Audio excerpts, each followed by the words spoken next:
हमारे साथ हैं आईआईटी वाले बाबा अभय सिंह। स्वागत है अभय जी आपका। हर हर महादेव। ये नया लुक, ये नया अवतार, अभी तक आपको पूरी दुनिया ने दाढ़ी में देखा, लेकिन अचानक आपने अपना ये लुक बदल दिया, क्यों? करता रहता हूँ वैसे मैं पहले भी। लेकिन मेरे को जब मैं यात्रा पे गया था तो महादेव ने ऐसी दो ही चीज बोली थी कि एक तो बस एक जगह पे एक ही रात रुकना है और सिर्फ आगे बढ़ना है, मतलब चाहे कितना भी चल पाए तू, 1 किलोमीटर या 2 किलोमीटर भी चलेगा। और कोई तेरे पे कंडीशन नहीं है। तो उस टाइम पे भी मैं ऐसे ही था, जैसे चलता रहता था। 2-3 महीने हो गए, काफी बड़ी बड़ी हो गई, फिर शेव कर लेता था।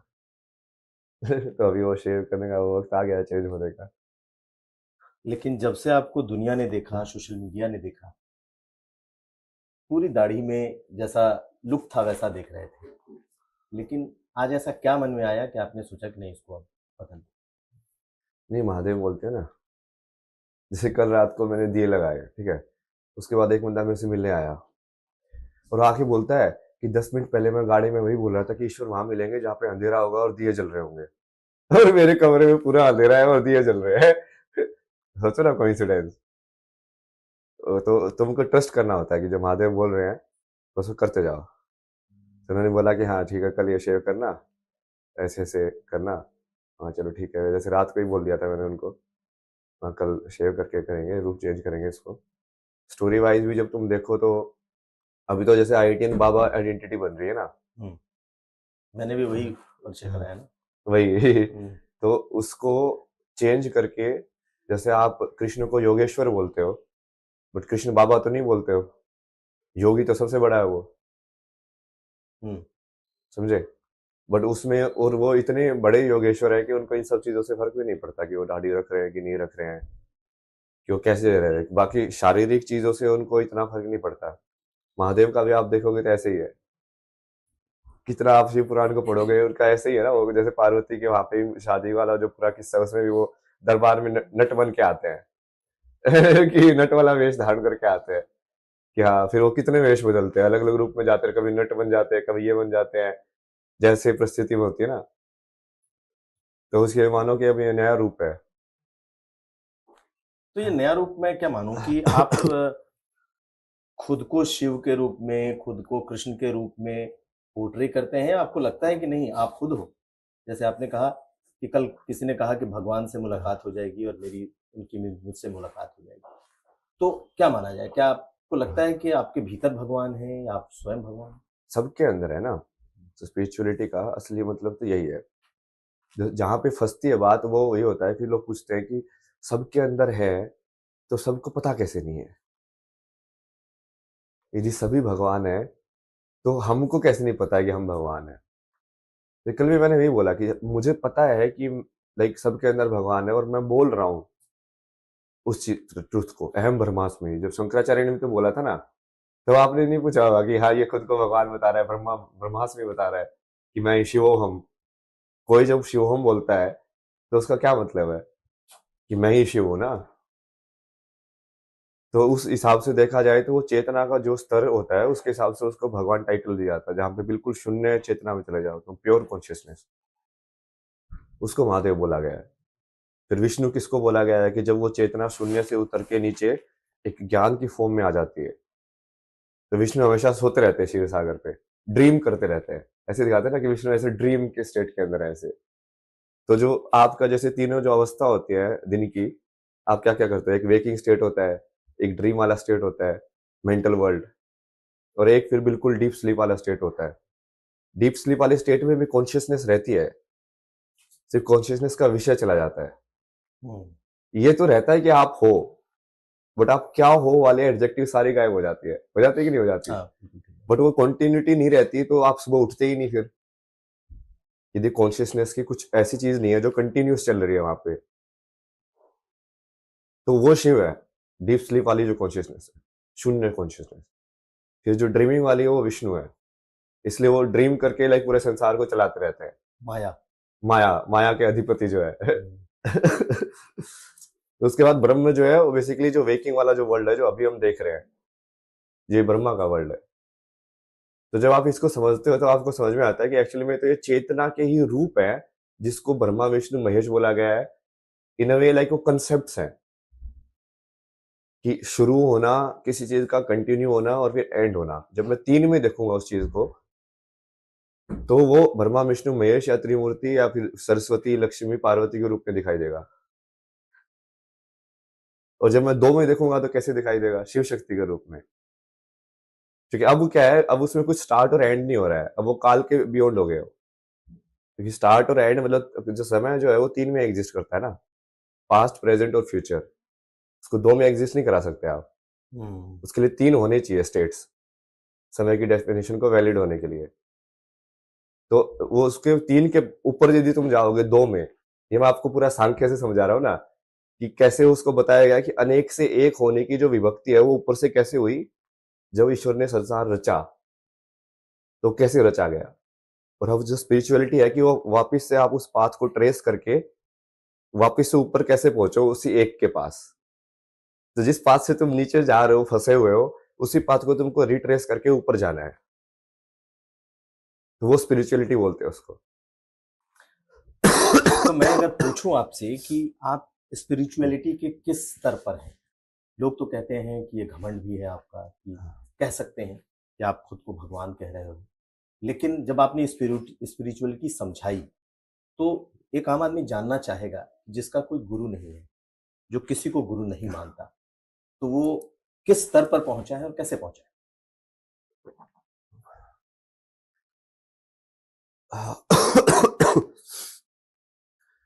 जिसका कोई गुरु नहीं है वही तो स्वयंभू है, शिव। शिव, जो खुद से अपने आप को बनाते हैं। स्वयंभू होने का मतलब समझो आप, कि वो इंसान जब तक उसके अंदर वो एक्सपीरियंस नहीं होगा तब तक उस चीज को मानेगा ही नहीं। जब तक वो ज्ञान उसका ज्ञान नहीं है तब तक वो उसको ग्रहण ही नहीं करेगा। वो स्वयंभू है क्योंकि वो उसका ज्ञान कहीं दूसरे सोर्स से आया ही नहीं है। सब कुछ इंटरनली उसने पाया है। उसने डायरेक्टली ज्ञान को स्टडी करके पाया है। इस तंत्र को समझने के लिए उसने किताबें इतनी नहीं पढ़ी, उसने डायरेक्टली इस तंत्र को ही पढ़ लिया है।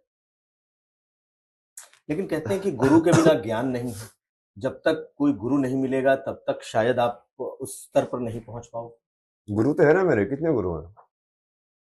जैसे जय कृष्ण मूर्ति को मैं पहला गुरु मानता हूँ, जिनकी वजह से मुझे वो ब्रेक थ्रू रियलाइज हुआ कि हाँ इसके परे कुछ चीज है। फिर उसके बाद वो पूरी स्ट्रक्चर को समझने के लिए जैसे मैं सदगुरु के आश्रम में गया, तो वो भी उनको तो मैं बहुत ओपनली गुरु मानता ना। उसको तो उनका तो फोटो में वॉलेट गुम गया, लेकिन उनका फोटोग्राफ हमेशा साथ में रहता था। सदगुरु का। हाँ हाँ हाँ। एक वही फोटो रखा था मैंने कि हाँ नहीं नहीं ये, क्योंकि मेरे को बीच में समझ में आया कि जैसे यदि मुझे इस रियलिटी में ग्राउंड करना है तो गुरु ही है जो ग्राउंड करा सकता है तुमको। गुरु ही है जो तुमको वेरीफाई कर सकता है कि ये सत्य है, क्योंकि गुरु का ही माना जाता है। समझे? वो ऑलरेडी गुरु है, मतलब वो एनलाइटन है। यदि वो बोल दे कि हाँ ये जो बोल रहा है ये बिल्कुल सही बोल रहा है, तब वो शिष्य वेरीफाई हो जाता है। तो आप वेरीफाइड शिष्य हुए या नहीं हुए? नहीं नहीं, मैं तो फिर महादेव के हिसाब से चलता हूँ ना। वो बेसिकली मेरा तो ऐसे ही कि वो डायरेक्टली मैंने पूरा सरेंडर करके रखा ना उनके विल को हिसाब से। तो अब वो वेरीफाइड मेरा इंटरनल होता है, मतलब सेल्फ वेरीफाइड। अगेन स्वयंभू जो होगा वो दूसरों की वेरिफिकेशन पे डिपेंड नहीं करेगा। इसलिए शिव को भगवान उनको देखना उनको फर्क नहीं पड़ता था। वो किसी भी रूप में घूमते थे, अघोरी बन के घूमते थे, ऐसे बन के घूमते थे, बट उनको दुनिया वाले देख के टैग कर रहे थे। कि शिव ऐसे हैं, शिव ऐसे हैं, शिव ऐसे हैं। एक्चुअली में तो शिव अनंत है। जो नहीं है वो किसी भी रोल को आप कर सकता है फुलफिल। मतलब उनको आप यदि माँ बाप बना दो तो भी वो डिटैचमेंट से पूरी कर सकता है। उसको तुम लाइक रुद्र वाला काम दो तो भी वो डिटैचमेंट से पूरी कर सकता है। वही है ना कि संसार का कोई भी कर्म उसको पकड़ नहीं रहा है, तभी उसको बोलेंगे कि वो त्रिगुण से ऊपर पहुंच गया है, निर्गुण हो गया है, बिना गुण का हो गया है। और जो निर्गुण है वो कोई भी गुण बेसिकली जो जरूरत पड़ने पे उसको एक्टिवेट कर सकता है फिर, क्योंकि वो खाली है। जो खाली है उसके अंदर फिर जो भी चीज भरी जाएगी वो उस जैसा ही बन जाएगा। तो जैसे मैं यहाँ पे आया तो अब आपके हिसाब से एडजस्ट हो गया, या थोड़ा मॉडर्न वैसे वाला है तो हाँ खाना भी वैसे ही मिलेगा। Coffee, black coffee. Coffee black coffee वही। तो अभी जैसे मैं रियलिटी में थोड़ा समाज के दूसरी वाली उसके अंदर एंटर कर रहा हूँ ना अभी, कौन तो सा? उसके लिए जो थोड़ा मतलब है तो आध्यात्मिक, बट इतना ज्यादा वैसा ट्रेडिशनल वाला स्टाइल नहीं है, मतलब कि तुम सब कुछ पूरा वैराग्य छोड़ दो। और पूरे वैराग्य में तो था ही ना मैं, मुझे तो फर्क ही नहीं पड़ता था अपने शरीर को। इतनी सारी प्रॉब्लम्स होती थी मेरे शरीर में ना, कि रैशेज ये सब, मैं तो चलता जाता था पूरे टाइम। तो कहला महादेव बोल रहे हैं तो चलते जाओ यार, चलते जाओ। अभी जैसे कान छिदवाया, इसमें भी उन्होंने बोला था पानी मत लगने दो, फिर वो गंगा स्नान कर रहे थे तो पानी तो लगेगा ही लगेगा। हम्म। अब कहाँ से तुम तेल लेके आओ, कहाँ से ये सब करो। वो ठीक है, मैं महादेव बोलते कि ठीक है अभी इस पे जरूरत है नहीं, ध्यान नहीं है, तो टेंशन मत ले, सब ठीक हो जाएगा। तो ठीक है, सब सही हो जाएगा। तो आप खुद को बिल्कुल निर्लिप्त रखना चाहते हैं, कहीं किसी चीज में लिप्त नहीं रखते। और अगर आपके लुक को इस वक्त देखें जो हम चर्चा कर रहे थे, तो अपने आप को आपने बदल दिया, कान में कुंडल पहन लिया। कुंडल तो बहुत सारे फैक्टर्स है ना उसके। हाँ। जैसे मैं ये सारी चीजें इसलिए नहीं करता कि कोई सन्यासी करता है, मैं ये सारी इसलिए करता हूँ कि क्योंकि वो आध्यात्मिकता के अंदर उन सब टूल्स का यूज है, कि तुम तिलक कैसा लगा रहे हो, किस टाइप की ऊर्जा तुम एक्टिवेट कर रहे हो, कहाँ कहाँ पे टच कर रहे हो। जैसे वो चक्रास पे जनरली भस्म लगाते हैं कि यहाँ पे लगाए, यहाँ पे लगाई, यहाँ पे लगाई, ऐसे लाइक वो वैसे वैसे तुम ना ध्यान रख रहे हो उनका, एनर्जी पॉइंट्स का। फिर जो जो चीज लगा रहे हो आप, उसकी एनर्जी लगा रहे हो, मतलब कि वो यहाँ पे इंटरेक्ट हो रही है ना, वही तो हो रहा है। फिर आप कोई स्किन पेस्ट लगाते हो स्किन का, तो वो आपकी स्किन के साथ इंटरेक्ट तो करता ही है। जैसे तिलक लगाओगे, तिलक भी इंटरेक्ट करेगा एनर्जी के साथ। और फिर बाद में उसके बाद जैसे माला वगैरह पहनना या धोती पहनना, मतलब मेरे को तो वो फंक्शनल लगता है, इसलिए मैं करता हूँ कि यार ये ज्यादा फंक्शनल चीज है। मतलब उसको वही बोला ना कि मेरा तो सारा ज्ञान खुद से ही होगा, मैं चाहता ही नहीं कि वो बाहर से आए, जो कि फिर मैं उसमें बन जाऊंगा ना। मतलब जो पूरी तरीके से मोक्ष है वो तो महादेव ही है, और वो महादेव होने के लिए तुमको वो निर्वाण षटकम जैसा ही होना पड़ेगा, न गुरुम न शिष्यम। वो कंडीशन ही है, क्योंकि यदि तुम सबको एक साथ एक बराबर नहीं देख रहे हो तो तुम कभी वो लाइक पूर्णता की तरफ नहीं जा पाओगे। तो मेरा सवाल था और आपने उसका जवाब भी दिया कि आपने किसी को गुरु नहीं माना, शिव ही गुरु है, ये आपका विचार है। लेकिन आपने सदगुरु की बात की, तो आप सदगुरु से कभी मिले, या सदगुरु को सिर्फ सुन करके पढ़ करके आप उनको उन्होंने आपने गुरु माना, जब भी माना? हाँ, मतलब जैसे मैं आश्रम में गया था, 9 महीने वहीं पे था, सेवा की मैंने पूरी वहाँ पे, हम्म, जो जनरल वॉलेंटियर की तरह रहा। हम्म, वहाँ पे जैसे खेत में काम करना होता है, कभी कभी सेव सोल के स्टिकर चिपकाने होते हैं गाड़ियों के ऊपर। हम्म, तो पूरे दिन सामूहिक साधना में करो, फिर इन्फॉर्मेशन सेंटर पे बैठ के सारी इन्फॉर्मेशन बताओ कि हाँ इस मंदिर में ऐसा है, वहाँ पे जाना देखना, ये ऐसा खाना वहाँ पे मिलेगा। लोग पूछते हैं ना एक बारी करने के लिए। फिर सीखा वो बाकी सब चीजें भी, उससे बेसिक मुझे समझ में भी आया कि आश्रम सिस्टम में सब काम कैसे करता है। क्योंकि मैं तो इस लाइक मेरे को जो अटेंड हुआ था, मैं तो बिल्कुल फ्री लाइक समझ में पाथलेस पाथ के थ्रू जाके वो कहीं ना कहीं वैसे हो गया। मैंने तो कोई स्ट्रक्चर यूज ही नहीं की। तो स्ट्रक्चर में यूज करके क्या वो चीज को हासिल किया जा सकता, तो कैसे होनी चाहिए वो स्ट्रक्चर। तो उनका आश्रम काफी बढ़िया एग्जाम्पल है उसका कि हाँ कैसा होना चाहिए एक पर्टिकुलर आश्रम, कैसे वो संस्कृति को वापस से एक आइडियल केस स्टडी बोल सकते हैं ना आप। जैसे एक पायलट होता है गाँव का कि हाँ मॉडल विलेज, तो मॉडल आश्रम उसको आप बोल सकते हो वो, क्योंकि वो तो हेवन है। मैं जब मैं वापस आया तो उनको वही बोल के आया था मैं कहा, मैं जा रहा हूँ अभी बट ये तो हेवन है, अब हेवन में बैठा रहूंगा तो ठीक है। क्योंकि वहां पे जैसे जिस इंसान को पूर्णतः समझ में आए उसके लिए तो कोई दिक्कत ही नहीं है, सेवा करना ये सब करना तो वो तो मजे से करेगा, और करेगा बल्कि। अब वो खाना वाना बढ़िया खिला रहे हैं, रहने की जगह दे रहे हैं, तुम अपना धर्म का काम कर रहे हो बैठे बैठे, और तुमको क्या चाहिए, और शांति है पूरे आश्रम में, एनर्जी बढ़िया है। तो आपकी विरक्ति फिर वहां कैसे होगी? वहां से क्यों विरक्त होकर निकल पड़े? कर्म करना पड़ता है ना पूरा। तो महादेव ने भी बोला ना कि ये यहाँ पे रह के तो, लेकिन संसार तो वैसा नहीं है ना, तुझे तो संसार के बीच में जाके उस लोग को जगाना है। मैं उनको भी यही बोल के आया था कि आप लोग एक काम करो ना, ये फोर्ट को संभालो, हेडक्वार्टर को यहाँ पे ना, मैं अभी एवेन्यू लाइन्स के बीच में जाता हूँ। अंदर ना, मतलब हाँ जो लोग इस चीज को वहां पे, तो जैसे वही लोग आएंगे ना जो कहीं ना कहीं एक्सेप्ट करते हैं उस चीज को, स्पिरिचुअलिटी को। हम्म। तो एक लाइक माइंडेड लोगों के बीच में हो तुम। बट कितने सारे लोग हैं जो वही बाहर से गाली देते रहते हैं, वो क्या है, और वो सब हो क्यों रहा है, वो सब चल क्यों रहा है। तो मैं लगा कि हाँ मेन मैं वर्ल्ड में घुसता हूँ। और फिर वहां जाके मैं उस चीज को लाइक वो फैला के, या जो है बहुत पहले से प्लान था ना ये, जैसे कि आग कैसे लगानी है, हर जगह जाके टच कैसे करना है। तो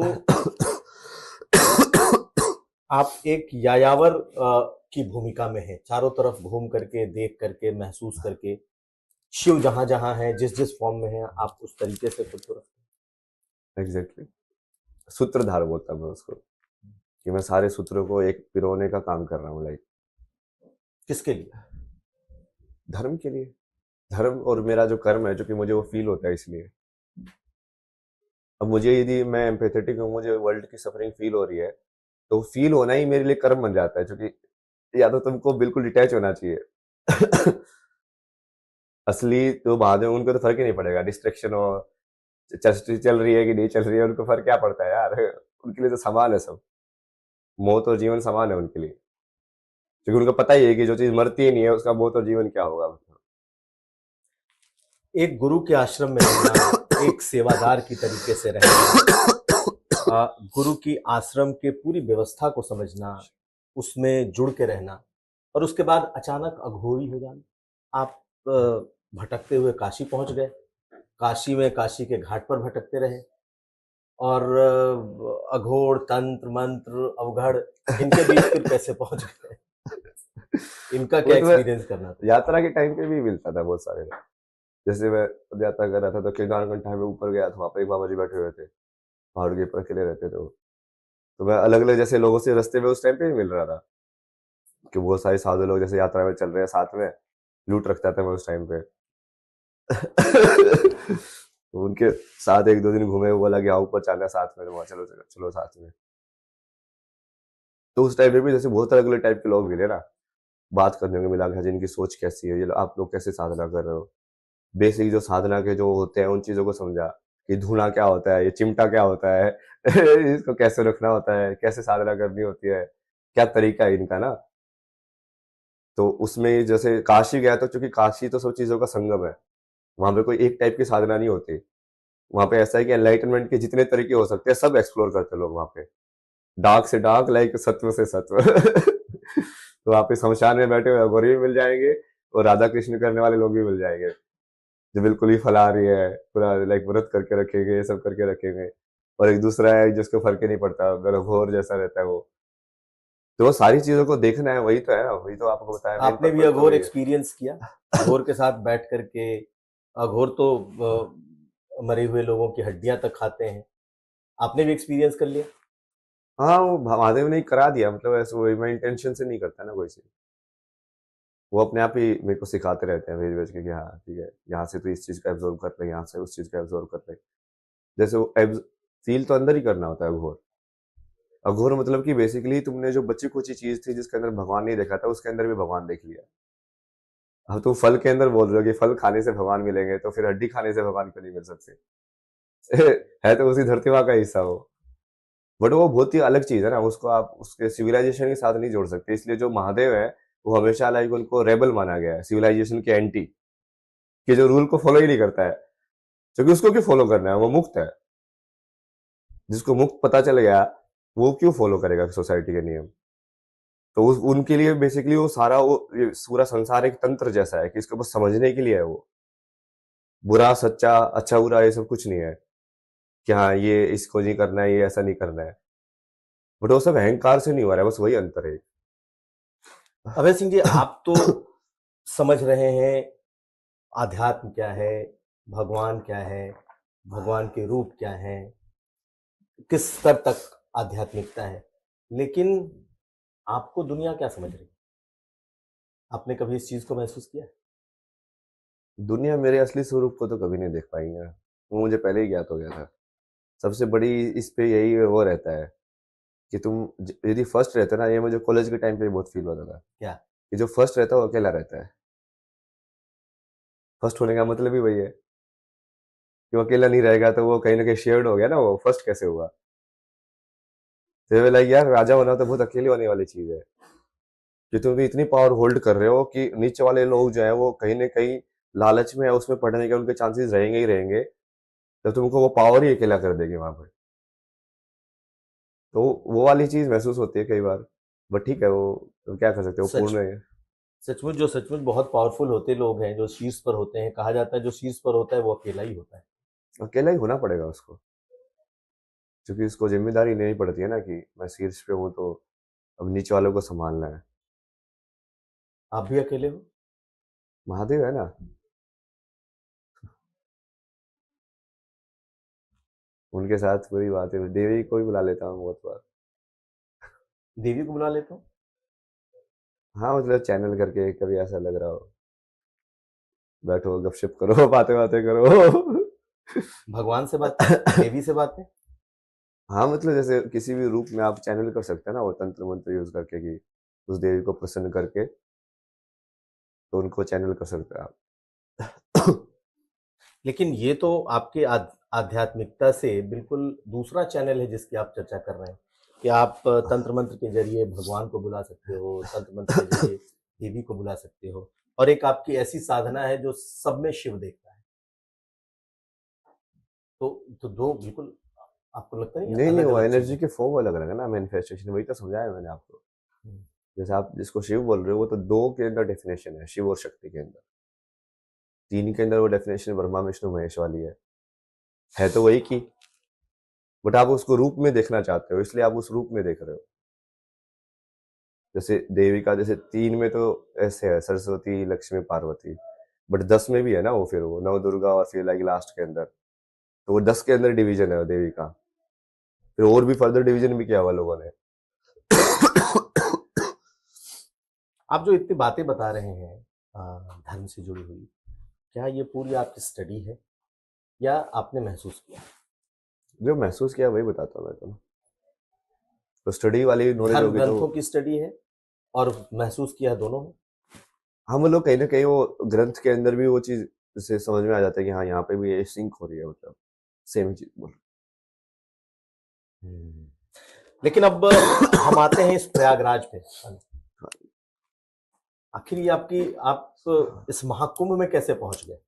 और महाकुंभ में जब आप पहुंचे तो अचानक से ही आप,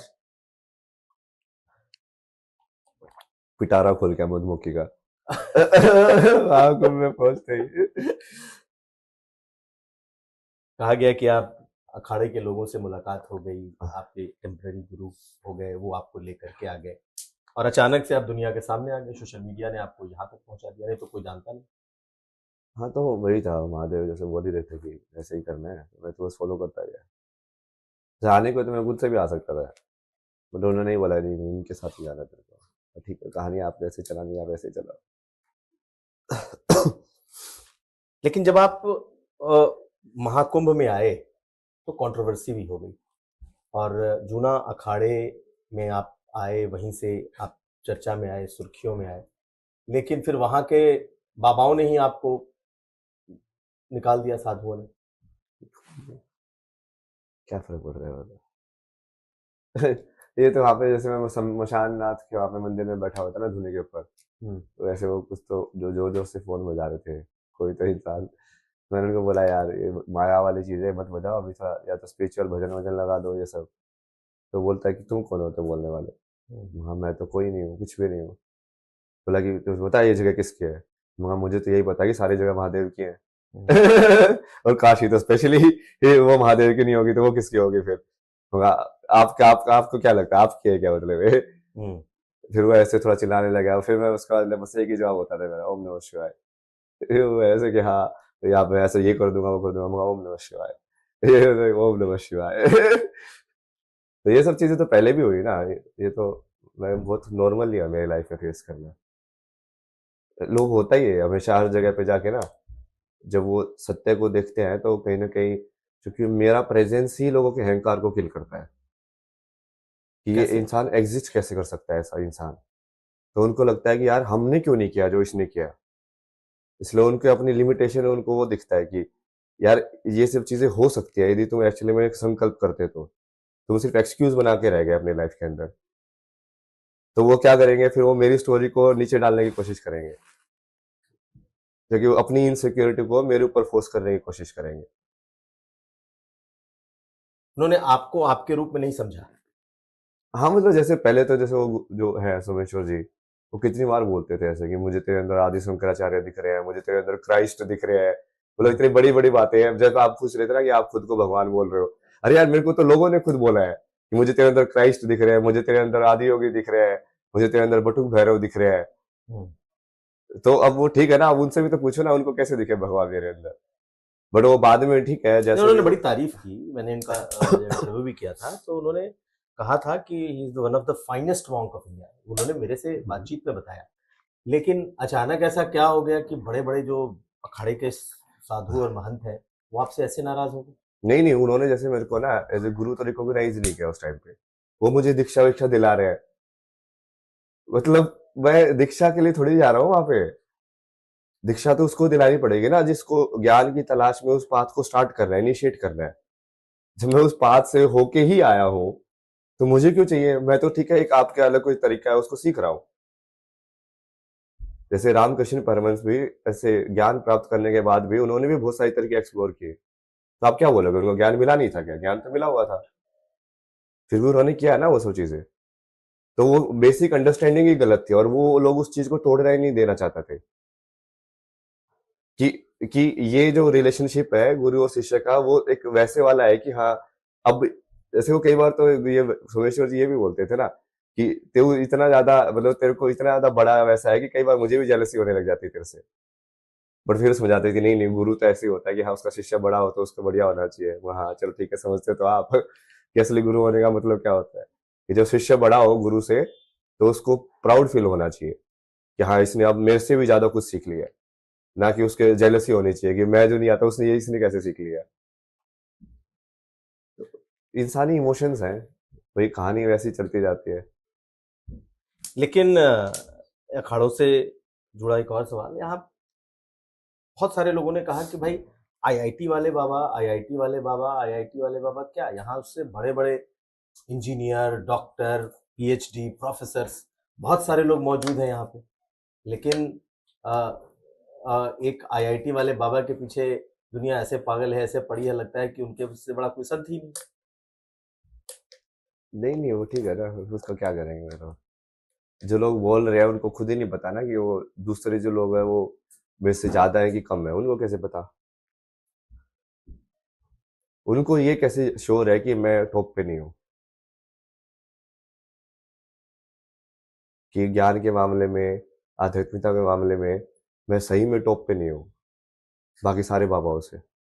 क्योंकि जो स्पिरिचुअल के पाथ में चला ही नहीं है वो दूर से बैठ के कैसे जज कर सकता है? तो जो मोस्ट ऑफ द जनता तो सिर्फ बाहर के साइंस के थ्रू जज करती है कि इसके पास इतने फॉलोअर्स है तो मतलब ये होगा, सही है इसके पास ऐसे कपड़े पहनता है, मतलब ये सही है, ये ऐसे इंटरव्यूज ने ऐसे जवाब दिया, मतलब ये सही है। उनको इंटरनली थोड़ी समझ में आता है स्पिरिचुअलिटी क्या होती है। तो आपका ये जो रूप है, नया रूप, नया स्वरूप जो अभी हमें दिखाई दे रहा है, ठीक है, आप सब में शिव हैं कहते हैं, ये कब तक रहेगा? यानी क्योंकि आपका जो ये फेस है, आपकी बहुत सारी पुरानी फोटोज सामने आई, कॉलेज के दिनों की, नौकरी के दिनों की, आपके अपने सोशल मीडिया पर किए हुए पोस्ट, लाइव्स, तो ये क्या ऐसे चलेगा, फिर दाढ़ी बढ़ा लेंगे? ओगड़ जैसे रहता हूँ ना मैं, like, मेरे कोई चीजों से इतना फर्क नहीं पड़ता, मतलब क्या। लेकिन आपको आपकी जटाओं से, आपके अपने बाल से तो मोह है, प्रेम है। नहीं नहीं, करने को तो मैंने तो अपने पाथ पे ना इतनी इतनी चीजें छोड़ी है ना महादेव के बोलने पे। लेकिन जैसे राधा मिली थी मेरे को, मैं मुझे स्टोरी मैंने लाइफ में ऐसे चेंज किया, मगर इस काम ये काज ऐसे करते रहे, इस अवतार में राधा से शादी करा देते हैं। सारी टाइमलाइन बनाई मैंने सब कुछ, और महादेव ने मना कर दिया, लेकिन नहीं आगे बढ़। हाँ ठीक है, छोड़ दिया महादेव, जाओ, आपके लिए ये भी छोड़ दिया तो राधा मिली थी और आप शादी करना चाहते थे? हाँ मतलब वैसे ही प्लॉट किया था मैंने हाँ। कि इस जन्म में करा देते ना, मतलब पिछले जन्म में तो नहीं हुई थी नहीं, पिछला जन्म आप क्या देख पाते हैं, देख सकते हैं? आपने देखा है? महसूस होता है ना, मतलब वो पूरा कि तुम वही यादें, तुम्हारी यादें हो। पिछला जन्म के बारे में जो आपने इस्तेमाल किया, मैं आपसे पूछ लूं कि क्या आपने अपने पिछले जन्म को जाना है, देखा है? हाँ तभी तो बता रहा हूँ मैं। क्या क्या था? यही सब, आप जो पानी कृष्ण की कहानी देख रहे हो, राम की कहानी, बुद्ध की कहानी, हम्म। मेरी कहानी तो डॉक्यूमेंटेड है ना सारी सब जनों की कहानी सबको पता है। नहीं, लोगों को नहीं मालूम है कि आखिर अभय सिंह जो आईआईटीएन है और अब पूरी तरीके से आध्यात्म की राह पे बढ़ चुका है, बाबा बन चुका है, वो पिछले जन्म में क्या था? कृष्णा ही हो ना मैं, कल की। कल की? कल की तो विष्णु का अवतार, दशावतार। दशावतार। तो आप पिछले जन्म की बात बता रहे हैं या पिछले जन्म के भगवानों की चर्चा कर, मतलब भगवानों की आप चर्चा कर रहे हैं, ईश्वर की चर्चा? नहीं नहीं, मतलब एक ही बात है ना वो। कल की जो होगा वो वही तो श्री राम था फिर। वही है ना विष्णु, वही है ना, मतलब वही कृष्ण है, वही परशुराम है, वही बुद्ध है। वो उसकी बस चेतना के अंदर आके वो अलग अलग चीजें कर रहे हैं। जो चीजें महादेव ने एक ही लाइफ में कर दी सारी की सारी। वही आप हैं।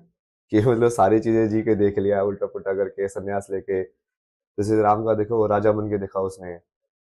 कृष्ण का देखो, उसने अलग अलग चीजें मतलब बेसिकली प्रारब्ध है, कर्म है, वो सब वो पूरा किया उन्होंने अलग अलग स्टेज के अंदर। अब लास्ट स्टेज के अंदर वो जो भी कुछ बचा खुचा था जो नहीं किया उन सब जन्म में, वो वाला पूरा कर रहा हूँ। ये भी करके ही इसको पूरा करो सिलेबस को। अब थोड़ा लौटते हैं आपकी उस जिंदगी पर जिसके बारे में बहुत सारे लोग जानना चाहते हैं। एक आईआईटीएन, थोड़ा अपने बारे में बताइए कि आपने पढ़ाई कहाँ से की, 10th कैसा रहा, 12th कैसा रहा, इंजीनियरिंग आईआईटी कैसे पहुंची? मेरी तो पूरी लाइफ ही स्ट्रगल है ना, मतलब लोग ये वाली चीज किसी को समझ में नहीं आते ना। बट ये महादेव ही है, मैं वो छोड़ता नहीं, आज छोड़ो, बताने से क्या फायदा। लेकिन मेरी लाइफ में तो कुछ मिला ही नहीं मेरे को कभी भी। आपने लेने की नहीं कोशिश की होगी? नहीं नहीं, वो भगवान ने बस सिचुएशन ही वैसे बनाई कि ये तेरे को देना ही नहीं है कुछ भी। तो वो वैसे ही लाइक वो डिटैचमेंट वाला वो था ना, लाइक लव अवतार का लास्ट वो फेज है, तो उन्होंने कंडीशन ही वैसे बनाई कि ये वाला प्रारब्ध तेरा होगा ही नहीं, तो सीधा वहीं पे जाओ मतलब इस बार, उसी डायरेक्शन। तो जैसे 10th 12th था, जैसे वो घर के शीशे उस टाइम पे, तो मैं वही फोटो देखोगा तो बहुत पतला सा वैसा है, चश्मे लगाता था मैं नजर के। बिल्कुल वो नर्ड वाला होता ना, वैसे वाला दिखेगा आपको, बिल्कुल पतला सा 45-50 किलो का, 6 फुट का एक लड़का। वैसे बिल्कुल ऐसे पढ़ाकू जैसे फील आई आएगी। तो उस टाइम पे तो उस टाइप की इमेज थी, काम भी वही कर रहे थे मेरी। बट वहाँ पे भी मैं बहुत कविताएं लिखी, जैसे 11वीं में बहुत कविताएं लिखी मैंने हिंदी के अंदर। पेंटिंग्स वगैरह बहुत की उस टाइम पे। कविता याद है? एक तो काफी पॉपुलर हो रही है ना वो सोशल मीडिया पे। कौन सी? स्टार्ट कैसे होती है वो? लहरों के बीच लहरों के बीच तिनके का सहारा छोड़ दिया, ऐसे कुछ तो है वो। लहरों के बीच तिनके का सहारा छोड़ दिया। हाँ, लड़खड़ा कर गिर पड़ा, फिर भी उसने हाथ नहीं दिया। लड़खड़ा कर गिर पड़ा फिर भी उसने हाथ नहीं दिया। और ऐसे पूरा बढ़िया से लिखा हुआ है वो। बहुत सारे लिखता था ना मैं, तो जैसे ये महादेव के लिए लाइन थी या गर्लफ्रेंड के लिए? बनने लिए थे वो। मतलब महादेव, वो तो उस टाइम पे तुम किससे बात कर रहे हो, वो तुमको समझ में नहीं आता कि कर तो बात महादेव से ही रहे हो, बट तुम वो फॉर्म में देख रहे हो उसको। एक वो लाइन मैंने लिखी थी आईआईटी के टाइम में लिखी थी, कि जब तेज आंधियां चलती है तो हवा का रुख मायने नहीं रखता। जब तेज आंधियां चलती हैं तो हवा का रुख मायने नहीं रखता। मतलब जैसे वैसे आप देखोगे तो हवा डायरेक्शन के हिसाब से एंटर कर सकती है, जो पंखा ऐसे ही चलेगा तो इस कमरे के अंदर इस साइड नहीं आएगा। बट ये तो पंखा बहुत तेज चल रहा है, तब फर्क ही नहीं पड़ता, वो हवा आएगी आएगी। उसके डायरेक्शन से फर्क नहीं पड़ता फिर। अगली लाइन क्या? नहीं नहीं, एक ही लिखी थी, देख सोच के ना ऐसे। हम्म। बहुत सारे छोटे छोटे शेर। अभी तो मैं जैसे भगवान के ऊपर लाइव कंपोजिशन भी करता रहता हूँ ना। ऋषिकेश में मैंने पूरा एक वो लिखा था, अद्वैत वाले के ऊपर पूरा एक वो रिलेशनशिप के अंदर एक लिखा था, हम्म। कि मैं बनूंगा महाकाल तो तू महाकाली बनेगी, और मैं बनूंगा महाकाली तो तू महाकाल बनेगी। ये दोनों साइड से वैलिड होना चाहिए, तभी वो लाइक प्रॉपर लाइक इसको प्रेम या वैसा रिलेशनशिप बोलेंगे जो इंटरचेंजेबल है। मैं बनूंगा कृष्ण तो तू राधा बनेगी, और मैं बनूंगा राधा तो तू कृष्ण बनेगी। फिर मैं बनूंगा तो मन तो क्या तू विचार बनेगी। मतलब यदि मैं मन के रूप में आइडेंटिफाई कर जाऊं तो तुम्हारा उसका कॉम्प्लीमेंट्री क्या होगा जो उसको पूर्ण कर रहा है उसकी डेफिनेशन को। तो ऐसे ऐसे करके बहुत लंबा लिखा था मैंने सारी चीजों को देखते हुए संसार में कि मैं बना नदी तो क्या तो उसकी गति बनेगी। उसको उल्टा भी करके बहुत लिखे हैं मैंने। जैसे मैं अभी तो खुद ही कंपोज करके जैसे भक्ति करता हूँ ना तो ऑटोमेटिक ही आ जाता है वहां पे उस टाइम पे। तो खुद से वो बोल बोल के कि हाँ एक और भी लिखा था ना कि मैं तो हूं ही नहीं बस तू ही है। मैं तो हूँ ही नहीं बस तू ही है। मैं तो हूं ही नहीं बस तू ही है। महादेव के लिए लिखा था ये। कभी गर्लफ्रेंड के लिए भी कुछ लिखा? हाँ बहुत कुछ लिखा मैंने। वो भी सुना दीजिए। उस टाइम पे क्या था इस टाइम पे मैं वैसी वाली पोइट्री नहीं लिखता था। हम्म। मैंने काफी कुछ वो डायरी के अंदर लिखा हुआ था वो अभी डायरेक्टली याद नहीं आएगा क्योंकि वो रिदमिक ही नहीं था। जब मैं धर्मशाला में था ना तो उस टाइम पे मैं बेसिकली 2-3 डायरी भर दी थी मैंने ऐसी। ऐसे वाटर कलर की पेंटिंग बनाता था और साइड में लाइक लिखता था कुछ तो ऐसे। तो हर रोज वही करता रहता था सेल्फ एक्सप्रेशन। और उसमें आप देखोगे ना मैं इतने सारे ऐसे मुद्रा के फोटो बनाता था हाथ हाथ से पता नहीं क्यों फैसिनेशन था मेरे को। कभी ऐसे करके ये वाली मुद्रा के अंदर कभी ये वाली मुद्रा के अंदर कभी ऐसे वाले के अंदर ऐसे वाले के अंदर बस हाथ ही बनाता रहता था मैं। तो जब वापस देखते हो आप पूछ रहे थे ना कि वो कैसे पता चलता है तो जब वापस अपनी लाइफ को देखते हो तुमको लगता है यार मेरे साथ तो इतनी अजीब चीजें हुई जो कि मुझे ऑब्वियस लग रही थी बट वो एक्चुअली में इस वर्ल्ड के हिसाब से बहुत मैजिकल चीजें हैं मतलब। जैसे? यही सब चीजें ना कि वो इनडायरेक्टली वो ज्ञान दे रहे हो तुमको समझा रहे हैं। जैसे मैं मास्टर्स में था तो मैंने प्रोजेक्ट किया एक दी फॉल करके हम्म। कि उसमें एक इलस्ट्रेटेड बुक बनानी थी। हम्म। तो उस इलस्ट्रेटेड बुक में मैंने पूरा लाइक एक्चुअली में लाइक बिना स्पिरिचुअलिटी को जाने हुए स्पिरिचुअल में स्टोरी टेलिंग कर रहा हूँ। मैंने उसमें एक कॉन्सेप्ट बनाया ना कि यदि कोई इंसान इनफाइनाइट फॉल के अंदर गिर जाए तो क्या वो गिर रहा है कि वो उड़ रहा है ये सिर्फ उसकी विल के ऊपर डिपेंड करता है। कि यदि वो करंट के अगेंस्ट फाइट कर रहा है तो उसको ऐसे लगेगा कि वो गिर रहा है। बट यदि उसको करंट को मान ले तो उसको ऐसे लगेगा कि हाँ हाँ मैं तो उड़ रहा हूँ हवा के अंदर। तो दी फॉल करके बुक थी उसमें पूरा ऐसे ही डाला हुआ है। वो बिल्कुल आप उसको स्टडी करोगे ना इट्स लाइक कंप्लीटली लाइक लेटिंग गो और वो बुद्धिज्म वाले उसके सिद्धांत के ऊपर है। ये तो माइंड की एक अवस्था है। अवस्था है बट मैं आपको वो समझा रहा हूँ ना कि इनडायरेक्टली भी जैसे मैं उन चीजों को टच कर रहा था बिना ये जाने कि ये चीज इससे रिलेटेड है। आध्यात्मिकता के जो कंसेप्ट हैं शून्य के जो कंसेप्ट है वो कहीं ना कहीं अट्रैक्ट कर रहा था उस टाइम पे भी। वो बस एक्सप्रेशन अलग में निकल के आ रहा था उसका। आप इंस्टाग्राम पे मेरा पुराने पढ़ोगे ना तो एक जैसे एक बनाया था मैंने स्काई वाले फोटोग्राफ्स के साथ लिखा था ना कुछ तो कि everybody sees the good memories of you the stars in your memories but nobody sees the dark sky जो कि बैड मेमोरीज है जो डार्कनेस है उसको कोई नहीं देखना चाहता है। बट वो जो स्टार्स जो जो चमक रहे हैं उसको सब लोग देखते हैं जो तुम्हारे अंदर अच्छा ही है। ये तो बहुत बड़ी जर्नी है ना भाई। उस जर्नी पे हम आते हैं, लेकिन जो मैंने चर्चा की, स्कूल में मैंने सुना आपको 90% से ऊपर मार्क्स, 12th में 90% से ऊपर मार्क्स, फिर आईआईटी कैसे हुआ, ये कितना रहा? 2005 में शायद आपने 10th किया। 2005 में 10th किया वहीं से वो लॉरेंस स्कूल करके होता था झज्जर के अंदर हम्म। अभी भी है शायद। वहां से 10th किया। मेरा तो वहां पे भी अलग अलग केस रहते थे ना मतलब मैं अलग ही था यार। मैं वही आप सोच रहे ना मैं हमेशा मैंने बहुत यूनिक चीजें की है दुनिया के अंदर जो ऐसे लोगों को ऐसे अचंभा लगे मतलब कि जैसे मेरी जो उसकी चीजें होती है ना 10th के अंदर जो इसकी होती है ह्यूमैनिटी वाली सिविक्स और ये वाली जब मैं उनके जवाब देता था ना किसी ने इसके 6 रीजन बताओ मैं इतनी सारी किताबें पढ़ता था कि मैं उसके मुझे 15-20 याद होते थे। तो मैं जैसे 5 नंबर का क्वेश्चन है उसमें 6 ही पूछे 5 ही पूछे कि एक का एक पॉइंट देंगे वो मैं लिख देता था 15-20। तो वो जैसे एग्जाम से पहले मेरे को जाके बोल रही है ना कि अबे एक काम करना ना ज्यादा मत लिखना ज्यादा से ही मार्क्स करते हैं। मैं कहा ये कैसे दुनिया है जो ज्यादा ज्ञान से मार्क्स काटती है। जब मुझे ज्यादा पता है तो मैं ज्यादा लिखूंगा ना। तो ऐसे उल्टी पुल्टी चीजें होती थी वैसा सोचो कि ज्यादा की वजह से लोग मेरे को आगे टीचर आगे बोल रहे कि यार नहीं ध्यान से लिखना ना जितना है उतना ही लिखना। तो मार्क्स कितने आए आपको 10th में? 10th में तो 93 93%। ट्वेल्थ? 12th मेरी 92.4।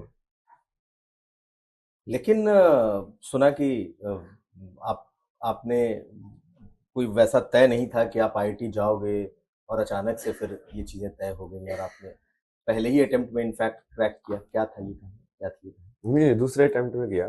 पहले अटेम्प्ट में जैसे मैंने स्टार्टिंग में तो आईआईटी का नाम ही नहीं पता था, जैसे 11th क्लास में 12th में ऐसे कोई तो बंदा आया हम्म, ऐसे स्कूल में, उसका उन्होंने गेस्ट लेक्चर वगैरह लगवाया, तो वहाँ पे भी एक मैजिकल स्टोरी हुई थी ना, उसमें ऐसे ऐसी में कोई तो प्रॉब्लम थी क्या, ऐसे सोल्व करके लेके आओ। हम्म, अब मेरे को तो पता ही नहीं था कि कम्पिटेटिव सब क्या होता है, बट मुझे लगा कि फिजिक्स की प्रॉब्लम है, इसको सोल्व करते हुए घर गया, उसको पूरा मैंने दिमाग के अंदर सेव किया प्रॉब्लम को, तो फिर लाइक माइंड के अंदर वो सोल्व हुई, ड्रीम के अंदर सोल्व हो गई,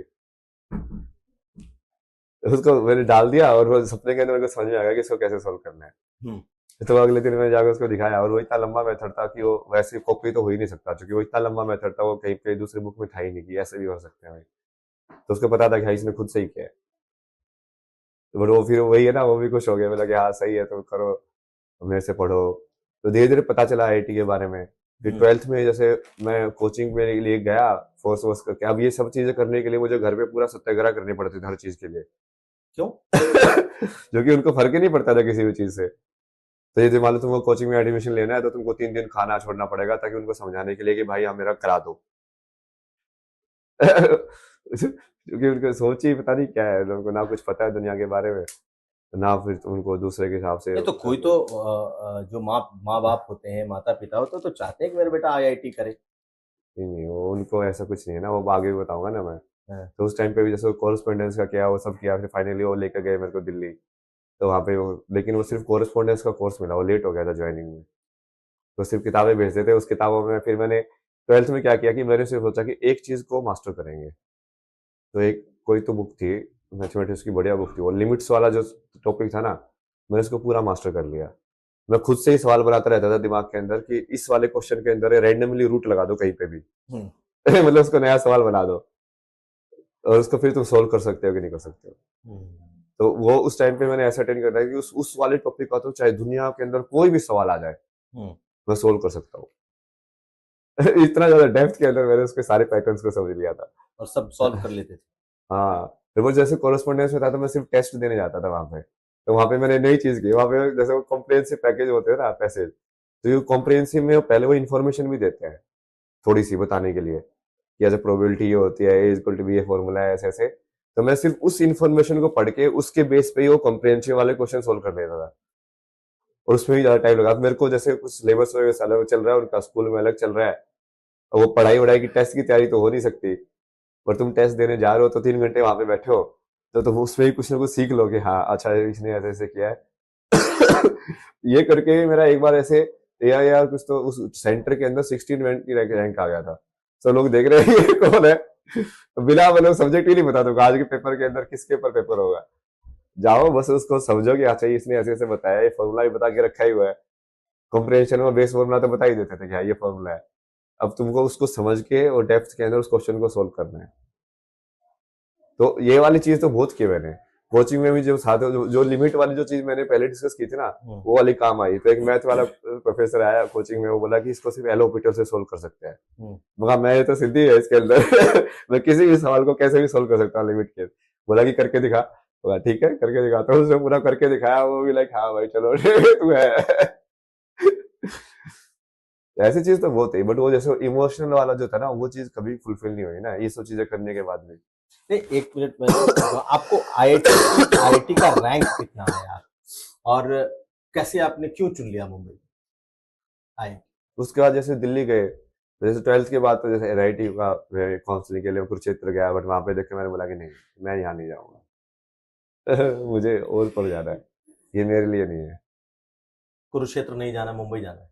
हाँ मतलब ये इससे बड़ा हूँ मैं, मतलब इन वे ये मुझसे कैपेबिलिटी इससे ज्यादा है। वो ठीक है थोड़ा एक्सीडेंट हो गया तो उस टाइम पे उसको इतना कर नहीं पाए, सिचुएशन नहीं बनी, हम्म, बट मेरे को जब इतना समझ में आती है, तो ये अपॉर्चुनिटी दी जाए सीखने की, तो मैं काफी बढ़िया से सीख सकता हूँ।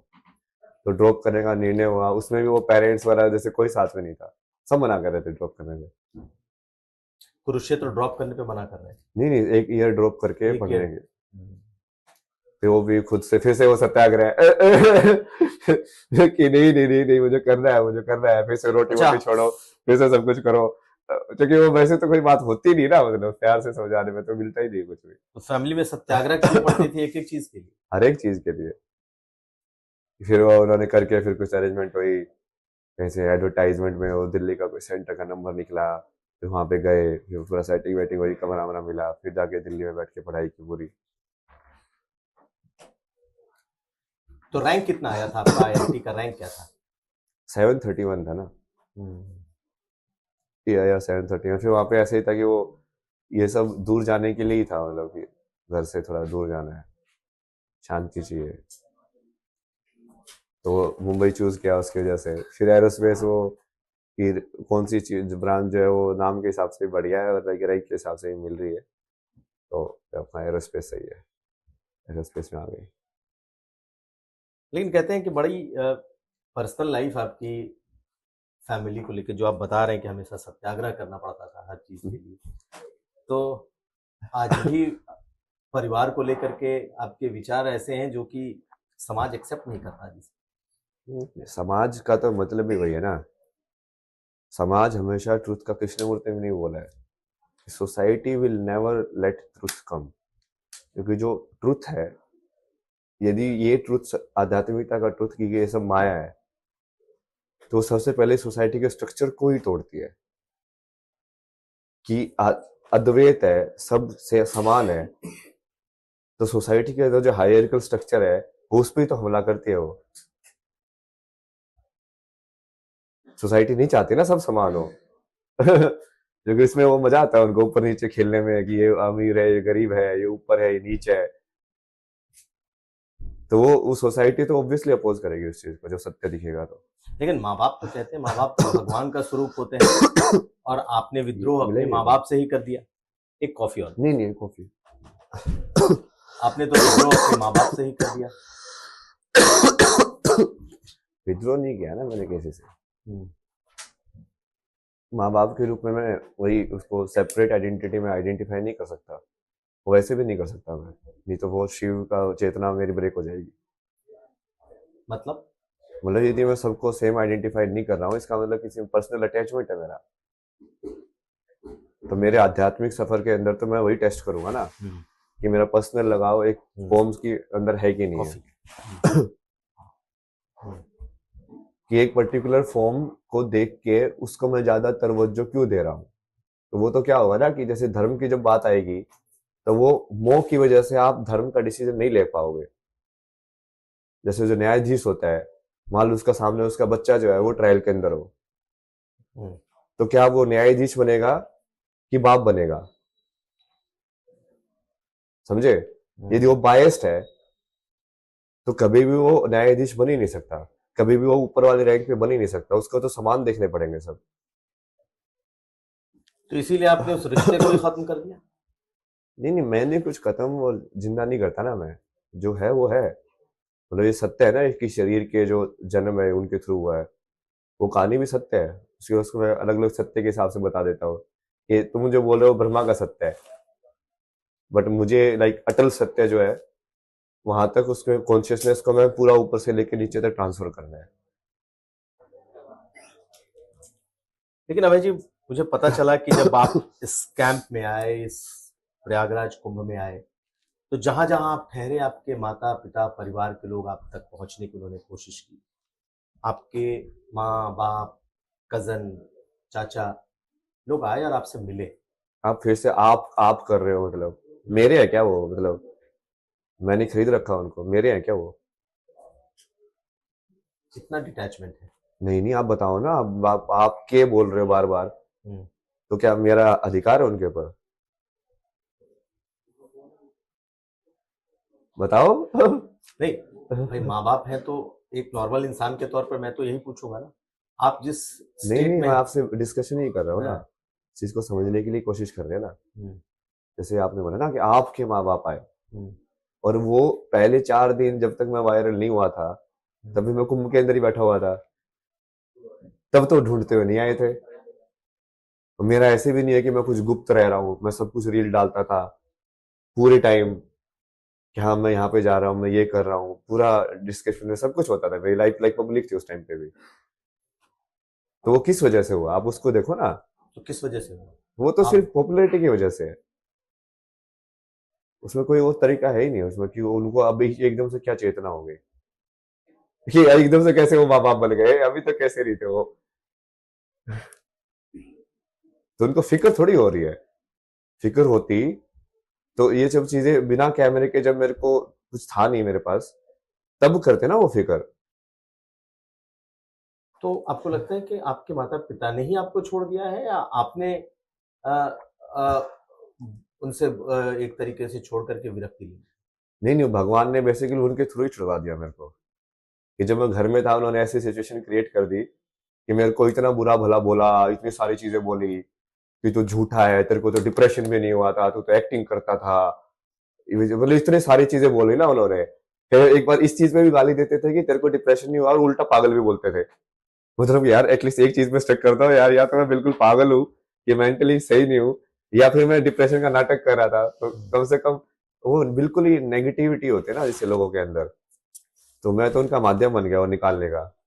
भगवान का नाम जैसे मैं लेता था, तो उसके अंदर भी ये तो मोटा बन गया, ये तो बाबा बनेगा। जैसे किसी और कैसे ओल्ड लेडी आती थी, मैं उनको समझाता था कि जैसे मन जो होता है कैसे काम करता है, कैसे उसको शांत करना है, रिश्तों में आपको कैसे रहना चाहिए। तो वहां पे मजाक उड़ाते थे, तेरे बेटे ने भी संत बना देगा यो। मतलब कटाक्ष करे ना, समझ रहे हो आप। ये सब क्या है, अब वो किस नियत से आ रहे हैं अब वो। अब बताओ मेरे को आप, क्या उनको भगवान दिख गए, क्या उनको ब्रह्म ज्ञान हो गया एकदम से, क्या हुआ, क्या बदल गया? कुछ नहीं बदला है। मैं तो बहुत टाइम तक घर के, जब घर से मैं चला गया, मतलब तो मैं वो मौसी के उसके ऊपर फ्लैट के ऊपर रहता था दिल्ली के अंदर। और वो कुछ ऐसा था ही नहीं कि मैं भागा हुआ हूँ। जब मैं उसी घर के स्ट्रक्चर के अंदर रह रहा हूँ, अपना काम करके वहां पे, मैं पूरी वैसे पूरा उस टाइम पे मैंने सारे इंटरनेशनल रिलेशन, सब देशों की हिस्ट्री बहुत पढ़ाई की। उस टाइम पे आप मेरे ट्विटर देखोगे ना, तो बहुत ट्विटर साधना भी करता था मैं, कि मैं टेस्ट भी करता रहता था कि कौन सा थॉट जो है वो मेरे को इफेक्ट कर रहा है, मतलब कहाँ पे तुम स्टक हो रहे हो, कहाँ पे तुम पॉजिटिव नेगेटिव एनालाइज कर रहे हो उसको। तो मैं बैठा रहता था, ये सब चेक करता रहता था। या तुम इंस्टाग्राम में देखो तो तुम विजुअली चेक कर सकते हो कि यदि किसी लड़की की फोटो देख के तो तुम कैसे लग रहा है कि नहीं नहीं मेरे मेरे पास होनी चाहिए, जो लालसा तुम्हारी है तो तुमको दिखेगी वो। या किसी घर का फोटो देख के कि हाँ अच्छा कहाँ पे तुम अटक रहे हो, कि कहाँ पे तुम्हारी स्क्रोलिंग जो है वो कंटिन्यूस नहीं हो रही है। लाइक आई में जब तुम देखते हो तभी तुम सारी चीजों को समान मानोगे, बट तुम्हारी जो वासना है वो आई को तुम्हारी जगह पे रुकवा देगी, है ना। तो वो तुम टेस्ट कर सकते हो इंटरनली। तो उस टाइम पे भी कुछ नहीं था, उस टाइम के भी बाद में बोल के गया उनको कि हाँ मेरे को पद यात्रा करनी है। और पद यात्रा का तो मैंने पहले जो 3.5 साल बाद कनाडा में तभी बोला हुआ था कि मैं पूरी भारत का ट्रेवल करूंगा। उस टाइम मैंने 20 दिन की प्रैक्टिस भी की वहां पे। मैं कहा, एक काम करते ना, एंड्योरेंस तो टेस्ट करते हैं कि कर सकते हैं कि नहीं कर सकते। तो वहां पे जैसे जंगल जैसा एरिया था, तो वहां पे मैं चलता रहता था पूरा जो चक्कर, वो भी मैंने डाला हुआ है पूरा आईफोन के अंदर। मैं सारा 1 किलोमीटर रिकॉर्ड करके, आप सोशल मीडिया चेक करोगे तो सब डाला हुआ था उसके अंदर, उस टाइम के भी। अब ये जो मैं तो अपनी ट्रुथ में जी रहा हूँ, अपनी ऑनेस्टी में जी रहा हूँ, बट जिनको आप माँ बाप बोलते हो उन्होंने तो मेरा एक भी सत्य नहीं एक्सेप्ट किया, एक भी चीज एक्सेप्ट नहीं की। क्या चाहते थे आप उनसे? मेरे सत्य को माने, क्या चाहते थे मतलब क्या है। मैं कोई चीज बोल रहा हूँ कि मेरे एक्सपीरियंस में ये है, बट वो उनके एक्सपीरियंस में नहीं है, तो वो उनको मानना ही नहीं है। तो अभी आए थे मिलने आपसे? है मिलने मिलने नहीं आए ना, वो मिलने क्या आएंगे, वो क्या मिलके क्या करेंगे। आए, आपके साथ लोग बैठे? नहीं नहीं, वो सिर्फ इम्पोर्टेंस लेने आए थे अपनी। अब उनको फंस गए ना वो, अब सब लोग फंस गए ना एक्चुअली। क्योंकि इस पूरे उसमें जिन जिन लोगों ने मेरे पे डाउट किया ना, मैं सबको बोलता था कि मैं ही भगवान हूँ, मैं धर्म की स्थापना करूंगा। मैं देखो जैसे सदगुरु के आश्रम में भी जो स्वामी थे, मैं उनका जैसे वैसे पूछ रहे थे ये मीडिया में तो क्यों करना चाहता है। मैं बोला कि देखो मेरे को वो ज्ञान तो है, अभी मैं बस बेसिकली नीचे वाली स्ट्रक्चर एनालाइज करके कॉज एंड इफेक्ट में एक ऐसा वो देख रहा हूँ कि जहाँ पे एक ऐसी ब्रिक मुझे मिल जाए बटरफ्लाई इफेक्ट वाली, कि मैं एक ईंट हिला दूं तो सारी ईंट हिल जाए दुनिया की। और वो मिल गई ना मेरे को वो ईंट कि एक ईंट से मैंने पूरी दुनिया की सारी ईंटें हिला दी। अभी देखो आप तो वो जो आग जो है वो सब जगह जाएगी। आपको लगता है कि आपने दुनिया हिला दिया है? हाँ अभी तो देखते जाओ। मेरे सेंटर के अराउंड ही सारी चीजें होंगी, क्योंकि कोई ऐसा ज्ञान है ही नहीं दुनिया का जो मैं ले नहीं सकता हूँ। मैं किसी भी इंसान के साथ किसी भी टॉपिक के बारे में बात कर सकता हूँ। ये ब्यूटी ब्लॉगर के पॉडकास्ट में जाके उसके हिसाब से ही बात कर सकता हूँ, किसी और के जाके लाइफस्टाइल के बारे में भी बात कर सकता हूँ, तो इंटरनेशनल रिलेशंस के ऊपर भी बात कर सकता हूँ। अब कैसे रोकोगे ऐसे इंसान को तुम?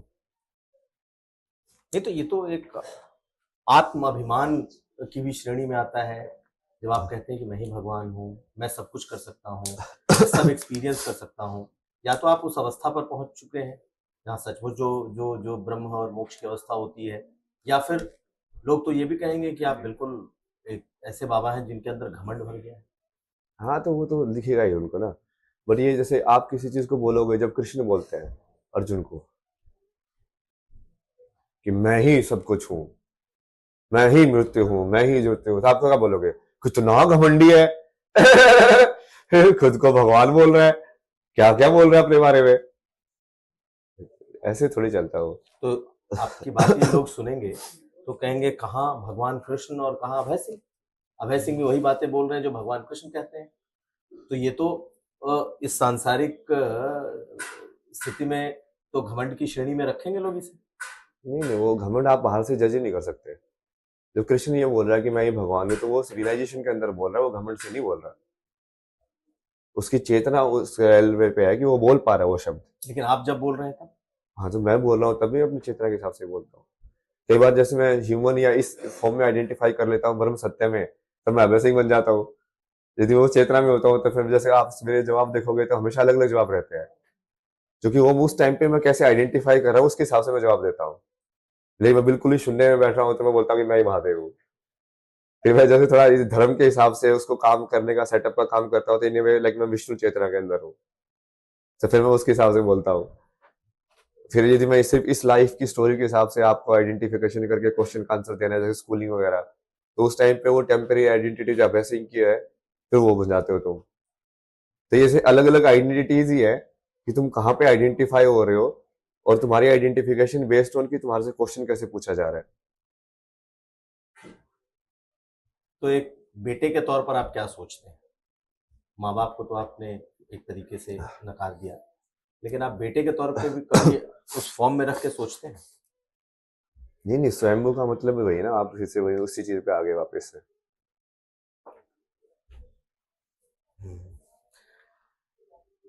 अभय सिंह जी, आपका आपको लेकर के बहुत तरह की बातें हुई।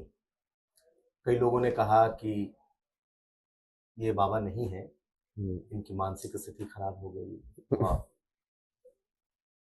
पागल हो गए। तो आपने भी ये बातें सुनी होंगी, सुन रहे होंगे, क्योंकि एक मठ से दूसरे आश्रम, दूसरे से तीसरे। नहीं नहीं, ये तो प्लान के हिसाब से कर रहा हूँ मैं। ये प्लान है? सुमेश जासे उनसे पूछ के आओ एक बार, क्या प्लान था। यही प्लान था कि 3-4 दिन वहां पे रुकेंगे, उसके बाद तुझे जहाँ पे जाना है, कि जिस कैंप में भी जाना है, जहाँ पे भी रहना है तुझे, तू पूरा कुंभ घूम। तो पूरा कुंभ देखने के लिए, सीखने के लिए आया है। जैसे वहां पे ऐसे बनारस के घाट पे वो सांस्कृतिक प्रोग्राम होते रहते थे भरतनाट्यम के, तो मैं बैठ के वो सब देखता रहता था, डांस वांस। कि ये सब कैसे तक तक तक तक तक ताल कैसे चल रही है, उसको समझना, एक्सप्रेशन अच्छे होता कैसे है, आंखों की छुट में ऐसे से मुद्रा दे रहे हो, ये अलग अलग मुद्रा है, जो स्पिरिचुअलिटी आध्यात्म उसका पूरा लिंक है ना उससे, क्योंकि तो यहाँ पे भी यही प्लान था कि अब यहाँ पे तो ये सब बहुत ग्रैंड लेवल पे हो रहा है। वो है तो पूरा मेला है एक्सप्लोर करने का, ज्ञान का मेला ही है, कहीं पे भी चले जाओ। तो वही प्लान था वो, बट वही बताया ना कि बीच में वो जो चीज हो गई, उसकी वजह से कहीं ना कहीं उसने हर इंसान की लिमिटेशन या अहंकार पे एक्सपोज कर दिया। वही तभी टेस्ट होता है ना, जब आपको बहुत सारी चीजें दे दी जाए, तभी आपके चरित्र का टेस्ट होता है कि क्या आप अभी भी शून्य में बने हुए हो। मेरे को सही में फर्क नहीं पड़ता इन सब चीजों से। आप जितना इतना सब बोलने के बाद भी मैं शून्य में रह सकता हूँ, कि मैं अगले मोमेंट में मुझे ये भी पता है कि मेरे से कुछ भी ना हो, और ऐसे ही मैं कहीं पे बस जंगलों में बैठ के, या ऐसे ही लोग मेरे को फेलियर की तरह लाइफ एंड हो जाए, वह ठीक है, कोई दिक्कत नहीं। जो मेरे को महसूस हो रहा है उस सत्य को मैं जीऊंगा, अपने सत्य को तो जीऊंगा ना। उसको आप असत्य कैसे बोल सकते हो? ठीक है, आपको नहीं मानना मत मानिए, बट मेरे लिए तो स्पिरिचुअलिटी वही है कि मैं अपने सत्य को पूरा जी के अपने कर्म को पूरा कर लूं, ताकि मुझे वापस नहीं आना है। उससे दूसरे लोगों का रिलेशन ही नहीं है।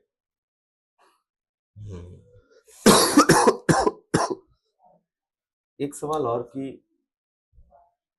कई लोगों ने ये भी कहा कि हैं तो बाबा, हैं तो किसी अवस्था तक पहुंचे हुए, लेकिन वही बाबाओं वाले नशे भी करते हैं, इसमें कोई दम है? नहीं नहीं, वो मेरे को तो नशा और ये सब चीजें देखनी ही नहीं है ना।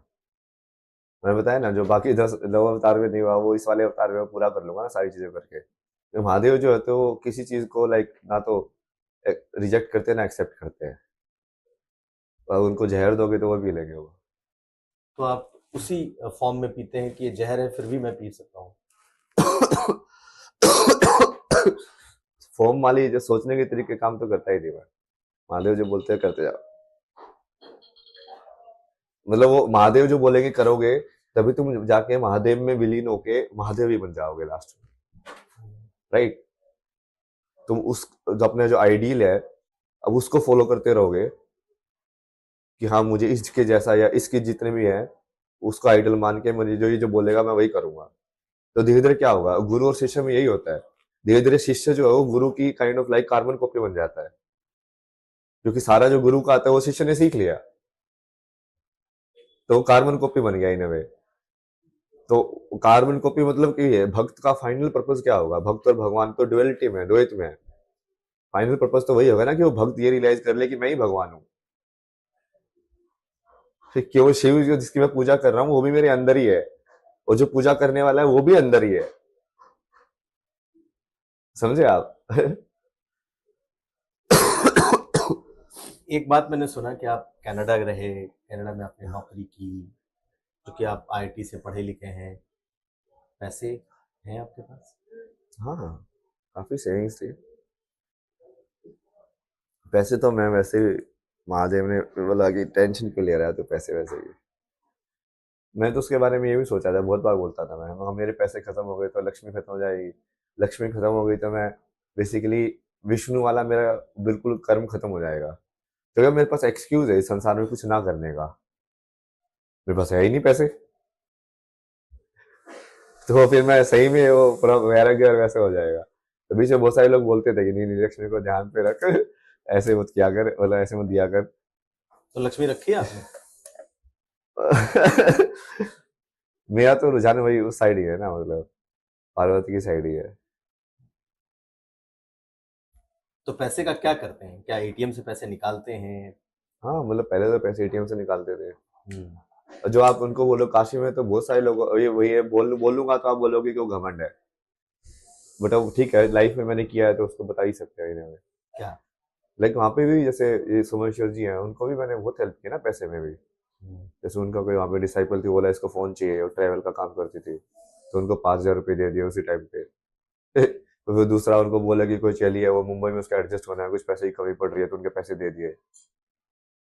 तब उस टाइप पे उनको घमंड ये सब नहीं दिखता था मेरे अंदर। तब बहुत बढ़िया था क्योंकि सब चले बढ़िया चल रहा है। वहाँ पे एक माई बैठती है वहाँ पे शमशान पे, उसको तो मैंने 2 15 15 हज़ार रुपए के फोन दिए। बोला कि बेटा स्मार्टफोन लाके देना ना बेटा, ऐसा करके लाके देना ना, ऐसा चाहिए, स्पीकर भी होना चाहिए, ये सब भी होना चाहिए। बहुत सारे लोग तो फायदा उठाते थे, बट मैं सिर्फ देखता रहता हूँ ना। मैं कहा इसको इतना देने से बेसिकली उसका लेकिन कर्म समझ में आ जाएगा। इस लाइक क्यों टेस्ट हो जाता है वो इंसान, परीक्षा है वो उसकी, जो लालच में कितना फंसा हुआ है। तो मैं फाइनली कार्मिक स्कोर देके उसका हिसाब किताब करके उसको बंद कर सकता हूँ कि हाँ चलो ठीक है, इसकी योनि वोनी जो है, इसका चेतना का लेवल ये है, इसको इस योनि में भेज दो आगे, ये यहाँ पे फिट नहीं है या फिट है, या इसको ऊपर भेजना है देवता बनाना है, या इसको नीचे भेजना है। क्या करना है इसके साथ। अभय सिंह जी, अब हम बिल्कुल अपने आखिरी पॉडकास्ट के इस बिल्कुल आखिरी इसमें हैं। आप यहाँ के बाद कहाँ देखते हैं? इतना आगे का तो सोचता नहीं ना मैं। और राजा तो मेरे को बनना ही है, क्योंकि वो इसलिए नहीं कि मुझे पावर चाहिए, इसलिए कि कोई एक तो सेंट्रलाइज्ड या यूनाइटिंग फैक्टर होना चाहिए। जब किसी चीज की यूनियन करनी है तो किसी एक धुरी के अराउंड तो लोगों को एकत्रित होना पड़ेगा सत्य को ना। तो वो उसके लिए चाहिए। जैसे ये वाला क्वेश्चन तो बहुत बार लोग उसमें भी पूछते थे, जब आईटी में इलेक्शन में करते थे ना, तो ये पूछते थे तू इस पोस्ट के लिए खड़ा क्यों हो रहा है, तो हमारा जवाब होता था जैसे फोटोग्राफी और फाइन आर्ट सेक्रेटरी के लिए खड़े हो रहे हो। बोला कि हाँ हॉस्टल के अंदर फोटोग्राफी बढ़ाएंगे, ये सब करेंगे। फिर उनका जवाब, जैसे सीनियर्स होते थे ना, जैसे उसके साथ तुम प्रचार करने जा रहे हो तो ये सब पूछते थे पूरा मैनिफेस्टो देख के। तो पूछते थे कि फिर ये सब काम तो तू बिना पोस्ट के भी कर सकता है, हम्म। तुझे पावर क्यों चाहिए, पोस्ट क्यों चाहिए? जो ये वही चीज होती है, जो कि बिना पावर के जब तुम जो चीज कर रहे हो,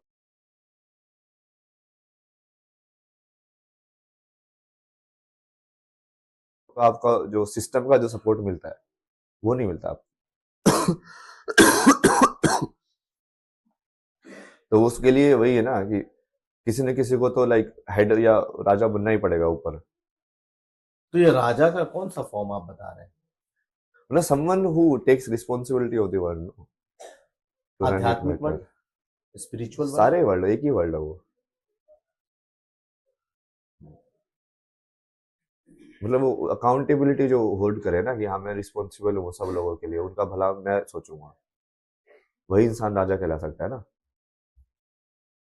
कि आप सबकी इंडिविजुअल लाइफ है एक्चुअली मेरी रिस्पॉन्सिबिलिटी है। आपके बच्चों को पढ़ाना से लेके उसको ज्ञान देना, कोई और प्रॉब्लम हो रही है उसको सोल्व करना, तो उसके लिए ज्ञान भी चाहिए, सब कुछ चाहिए, बहुत सारी चीजें चाहिए।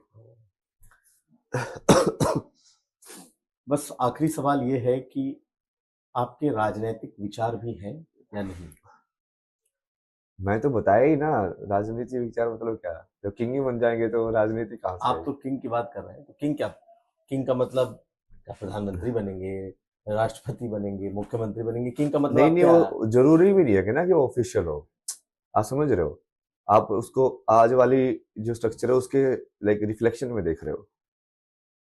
किंग बनना इस लाइक कि लाइक संसार में तुम लाइक जो चाहो वो कर सकते हो, तुम मुक्त हो। सबसे बड़े किंग कौन हुए? मैंने लोगों को यही समझाया ना, जब मैंने पूरा अपने अवतार अपने वाली कार्य देखी, मैंने देखा कि महादेव की कार्य देखी, मैंने बोला कि यार सबसे बड़ा राजा कौन? क्या राम बड़े राजा हुए कि महादेव बड़े राजा हुए? क्योंकि महादेव तो मतलब वो अघोषित राजा है, उनको तो कोई रोक ही नहीं सकता, उनके लिए कोई बॉर्डर्स है ही नहीं, एग्जिस्ट ही नहीं करते उनके लिए। कोई कुछ बोल ही नहीं सकता उनको, वो कहीं पे किसी भी राज्य में जा सकते हैं, बाहर आ सकते हैं, मतलब अघोषित राज्य तो वही है एक्चुअली में देखा जाए तो, है कि नहीं? उनको कोई राज्य की जरूरत भी नहीं है कि मेरी ये सीमा है, सारा उन्हीं का राज्य है। तो असली में वो राजा होने का वो जो आप प्रैक्टिकली पूछ रहे हो, वो मैनिफेस्ट में कई बार क्या होता है, एब्स्ट्रैक्ट लेवल पे मैनिफेस्ट होता है, जैसे बुद्ध के फॉर्म में हुआ। तो उनका भी ऐसे डेस्टिनी में था ना कि वो बहुत बड़े राजा बनेंगे। तो बुद्ध का ऐसे वो साधु ने बोला तो उन्होंने क्या जवाब दिया कि वो जरूरी नहीं है ना कि वो सब शस्त्र से ही हो वो सारे काम है, कि मैं राजा बन के अपनी सिर्फ लाइक अपने थॉट के हिसाब से भी मैं ऐसे कॉन्शियसनेस के अंदर ऐसे एक हलचल कर सकता हूँ जो चेंज कर दे फॉर एवर उस चीज को। हम्म। तो वो अलग है, वो आप जैसे सोच रहे हो, आप थोड़ा पॉलिटिक्स और पावर के हिसाब से सोच रहे हो, मैं अलग तरीके से सोच रहा हूँ उसको।